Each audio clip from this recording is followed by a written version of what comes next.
यसु मसीह के अजीम और पाक नाम में आप सबको सलाम। इमसाल 9 बाब उसकी 11 आयत के अंदर, क्योंकि मेरी बदौलत तेरे आयाम बढ़ जाएंगे और तेरी जिंदगी के साल ज्यादा होंगे। यानी खुदावन ही अगर जिसका मतलब है किसी को जिंदगी ना दे तो कोई जिंदगी नहीं पा सकता। खुदा ही किसी पर रहम ना करे, कोई किसी पर रहम नहीं कर सकता। खुदा ही किसी को शफा ना दे, कोई शफा नहीं पा सकता। आप चाहते हैं कि हमारी जिंदगी के साल ज्यादा हों, आप चाहते हैं कि खुदा हमें बरकत दे, तो फिर जिंदगी में एक काम करें। इफ्सियों का खत 6 बाब और उसकी पहली आयत से, ऐ फरजंदो खुदावन में अपने बाप अपने माँ के फरमा बरदार रहो, क्योंकि ये वाजिब है कि तू अपने बाप की और माँ की इज्जत कर। ये पहला हुक्म है जिसके साथ वादा भी है, ताकि तेरा भला हो और जमीन पर तेरी उम्र दराज हो। मेरे शीशो, माँ बाप की इज्जत करना सीखे। ये खुदा का कलाम बताता है।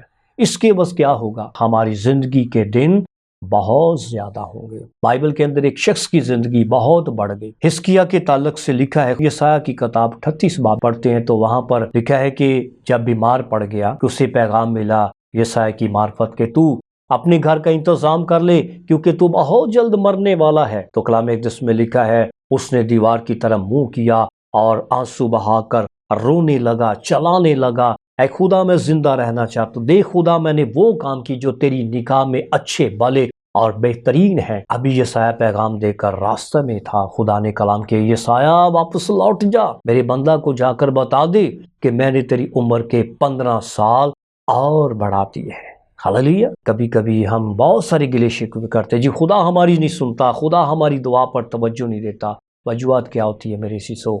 उसकी वजूहत यही होती है कि हम ना तो खुदा की बात मान रहे होते हैं और ना हम अपने माँ और बाप की बात को मान रहे होते हैं। हम अपने तौर तरीकों से ज़िंदगी बसर कर रहे होते हैं और खुदा की नाफरमानियाँ कर रहे होते हैं, जिसके सबब से हमारी ज़िंदगी थोड़ी सी रह जाती है। और आखिरकार क्या होता है मेरे शीशो? इंसान मर जाता, दुनिया से रुखसत हो जाता है।